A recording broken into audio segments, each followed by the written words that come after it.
Hello everyone, and welcome back to Let's Play Dragon Warrior 3, and also welcome back to Alefgard and Tanticle.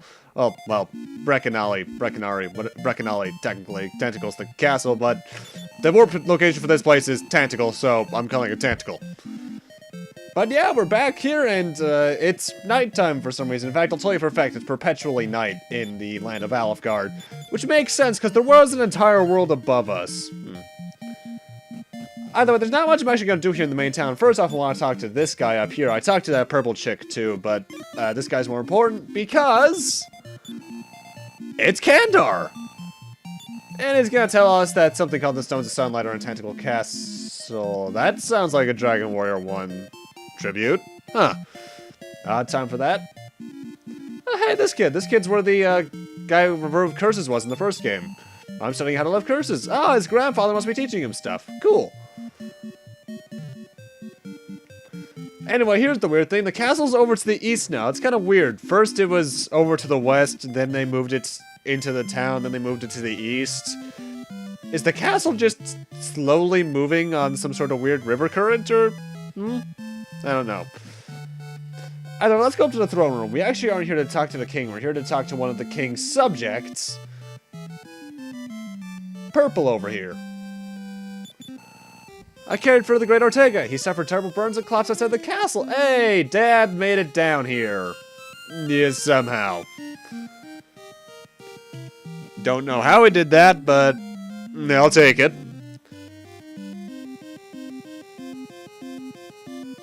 Anyway, you could talk to these two people down there below, but they don't really say much. They pretty much say that the chests that I just passed have been, in fact, robbed. And hey, Rubus is apparently back, but the Archfiend is sealing her. Great. Do you think she needs her eye back, or whatever it was back in Dragon Warrior 2? That seems like something I would want back. Anyway, let's talk to this guy down here. And step guard, and head south. To be able to defeat the Master Archfiend Zoma, the Steffengers, however, if you gather the Sword of Kings, the Armor of Radiance, and the Shield of Heroes, there may be a chance. That was what was in those chests that got stolen. Great. Anyway, I forget who says it, but there is some guy who says that there's apparently some secret in the kitchen. Walk down into here, go upstairs. And in this chest we find what Kandar was telling us about, the Stones of Sunlight. Didn't we collect these in the first game? Huh. Anyway, now we're back at the little dock thing we were at last part. And now we're gonna head west and immediately get into our first new random battle against a King Murzon. King Murzons have 120 HP, 2,120 experience points, 108 gold. They drop a magic bikini, which is a thing. They can call in Elysium birds, but they don't get the ability to. And they can also cast Snow Blast. And I think I mentioned Snow Blast does about 70 points of damage to a character. And as for that magic bikini, 40 defense can be equipped by all classes, but females only. And actually, when you wear it, the appearance does change. It's not terrible. It's actually the exact same defense as the magic armor, but I prefer the magic armor. You also can't sell it or drop it, so you have to store it if you get it. Anyway, let's head up towards... Yeah, Garenham sounds like a good destination. Let's head up towards there. And immediately get into our next random battle against Craigackles, whatever.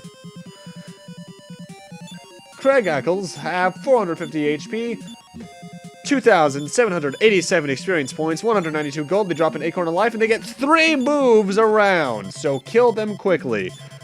Thankfully, they are susceptible to beat. Very, I wouldn't say very, but decently susceptible. So, if you have someone that has beat, use their turn to cast that, because you want to get them out of their way quickly. Because these guys, especially in groups of 3 like I have them here, or had them, they're pretty lethal.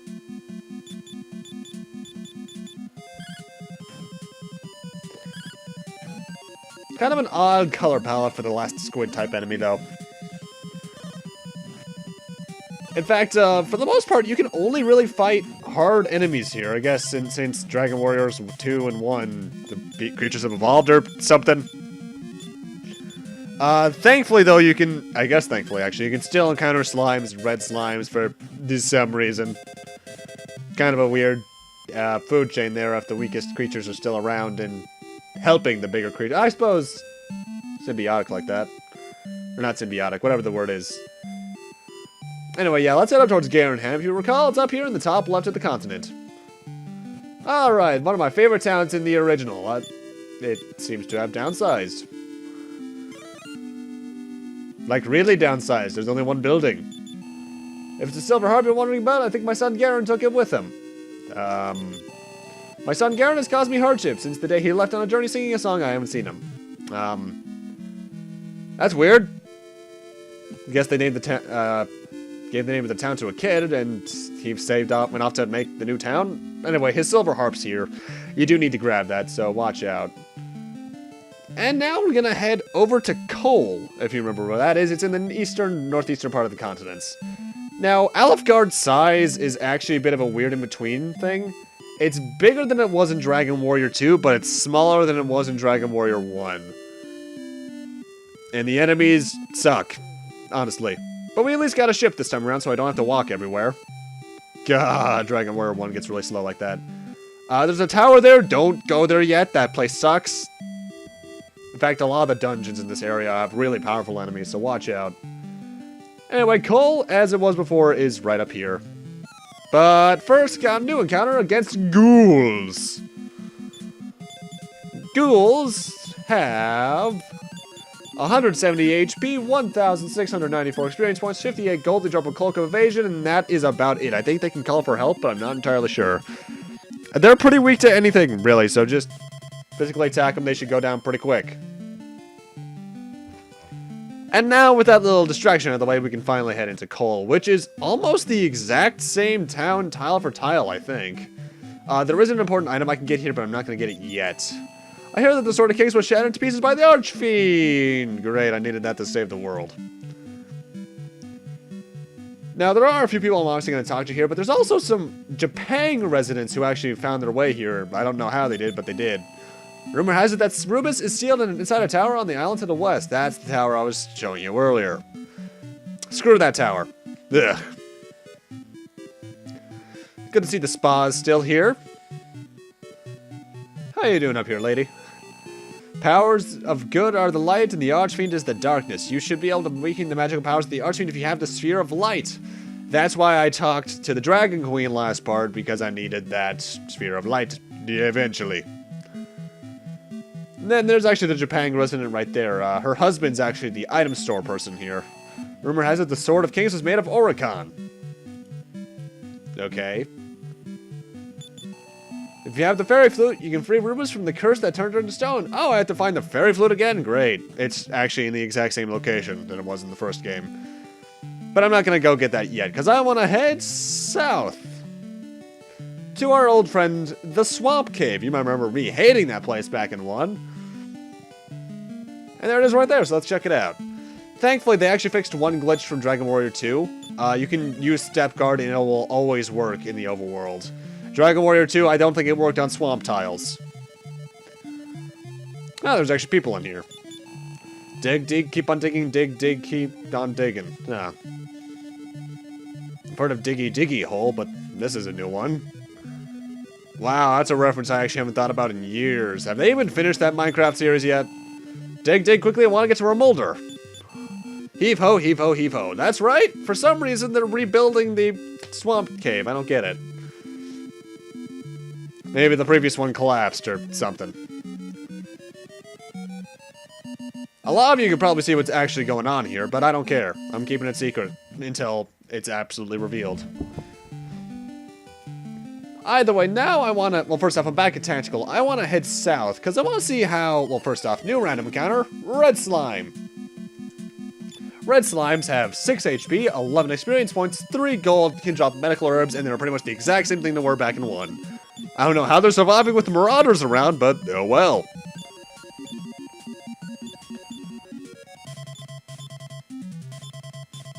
Yeah. It is kind of weird seeing the dissonance that the enemy designs Akira Toriyama can make, though, because you got these cute little slime things, and you just got evil skeleton Gilgamesh thing. Oh, sweet, Loa leveled up. I should note, after around, I want to say the 14.5-minute mark, there was a cut.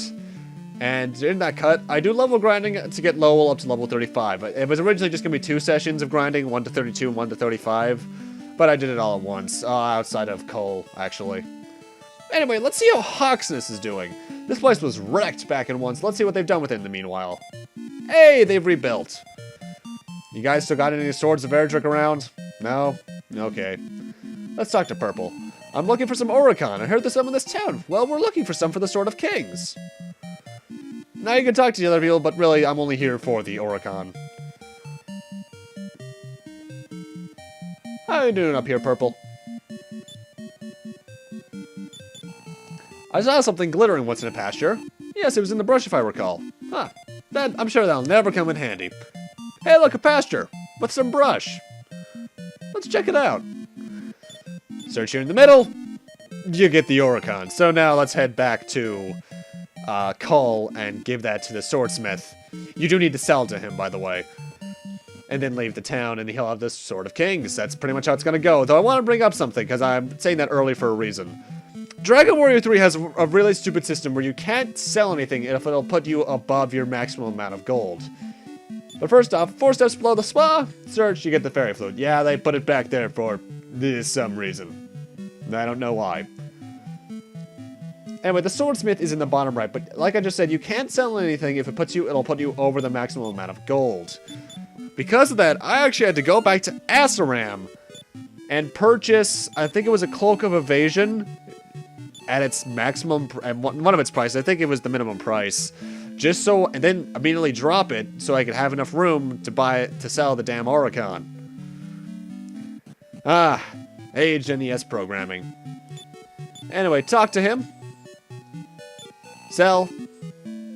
Legolas has the Oricon. Sell it for 22,000. Yeah, meaning you can't have anything that'll put you over 100,000. Not the best game design decision. Oh well. Either way, now you actually have to leave and re-enter the town. Because once you come back to the swordsmith after doing that, he will have, but of course, the Sword of Kings.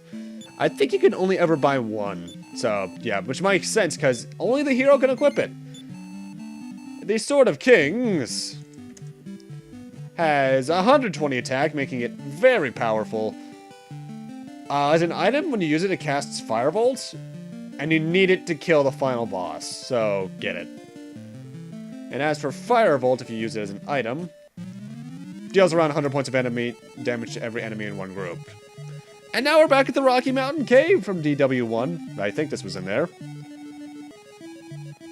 And I'm only in here for a few items, because this place is entirely optional, but it does have a new encounter against Darth Bears. Darth Bears have 150 HP, 2,774 experience points, 156 gold, and they can drop agility seeds. They are powerful, though. So if you want to take them out, and I'm sorry if I'm sounding like I'm getting far away, I accidentally dropped my notes.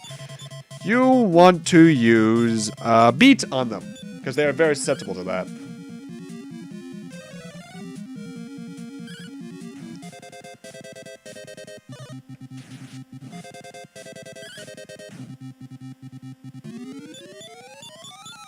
Yeah. Blue Bear. Wasn't there some sort of joke about that at some point? I forget. It's been a while. I'm not as up to date on jokes as I should be. Just puns. But I suppose in other news, Star Wars comes out Friday. It's currently Tuesday the 15th. Oh, that's right. The Smash Direct is today. I should probably watch that. I'm looking forward to Star Wars quite a bit. It's actually the one thing that's really going to make me get through finals tomorrow and Thursday. Yeah, because I actually only have 3 finals to do. One that's an actual test and 2 that are presentations. First semester of college, got through pretty lightly. I actually don't think I mentioned college in a while, have I? Huh. But yeah, it's going well. Christmas is going to be fun. Ended up getting my nephew a nice little headset. Hope he likes it. Got my brother a nice little onesie of Chewbacca. He's going to love that, I just know it, because my brother is one of the biggest Star Wars fans I've ever met. Not lying. I think he actually still has his old trading cards. And those are probably worth some money nowadays, too. Mind you, I shouldn't talk. That's probably going to be me when I'm in my 30s. Anyway, down here's the last chest I was in here to get. This is an invisibility herb. Suddenly coughing. I guess I was just fighting Team Rocket. Anyway, we're done here. Just cast outside. And now we're back at Hoxness because I want to head south. Let's head back to Cantlin while we're in the area, right?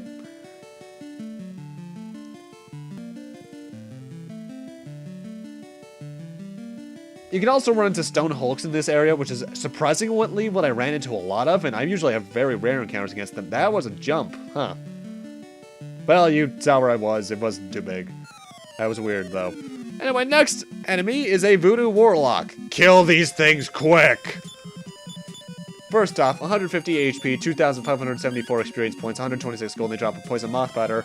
But these guys have quite the large spell list. Rob magic, a couple instant kill spells, and I think there are even a couple of very damaging multi-hitter spells. Kill them quickly, especially if they're in a party with other enemies. Because you don't want to fight them when they're at their strongest. Ever.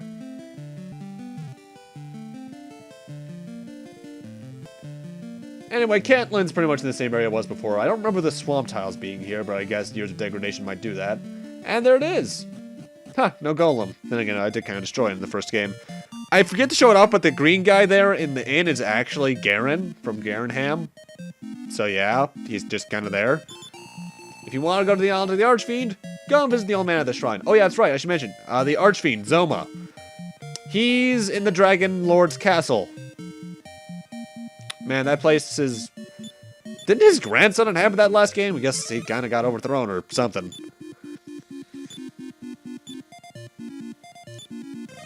And step guard, because this stuff is still here. To go to the Island Archfiend, you'll need 3 items. The Stones of Sunlight, Staff of Rain, and the Sacred Amulet. That sounds a lot like Dragon Warrior 1, actually. I guess the Token of Erdrick just kind of got destroyed or something, and they replaced it with the Sacred Amulet? I don't know. Anyway, let's head up here. This isn't required or anything, I just want to show this guy off. Let's talk to the old man there at the bottom right.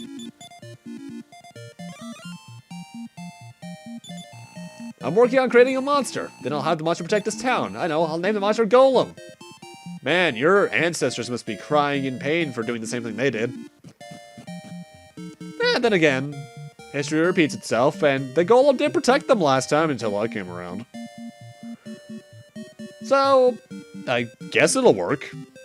Just make sure it's a better Golem. Well, actually, no, the Golem in the first game was actually really powerful, but just make sure it's more powerful. Anyway, we're actually back at the bridge that we saw on the way, if you're paying attention to Cantlin. I forgot to point it out, but I was going to cut back here later. And we encounter our last new enemy for the part, Magi Wyverns. 100 HP, 2,987 experience points, 158 gold. Sorry. And they can drop a mysterious hat. They have some spells, but I can never remember what they are. The mysterious hat, by the way, 8 defense. It reduces NP cost by 20%. It can be useful, I suppose, but no thank you. A little thing, too, in the Game Boy Color version onwards, they actually introduced a new wyvern type, because the normal wyverns are here, too, I just never ran into them. Called Metal Wyverns, which are one of the best ways to grind. I just never ran into them. Anyway, there's a shrine here. I remember, this is where I think we found something in the first game. I forget what. It's been a while since I played the first game. Actually, it's been... I haven't played the first game since I did the LP of it. I should go back and do that, because I actually have the cartridge now, too. Anyway, this is here. Let's talk to this girl.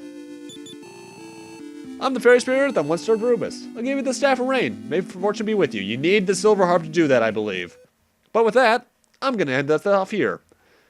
Thank you guys for watching, and in part 11, we'll be exploring more of Alefgard and seeing what we can find in this place. And see how many more Dragon Warrior 1 references we can find, too. See you guys then.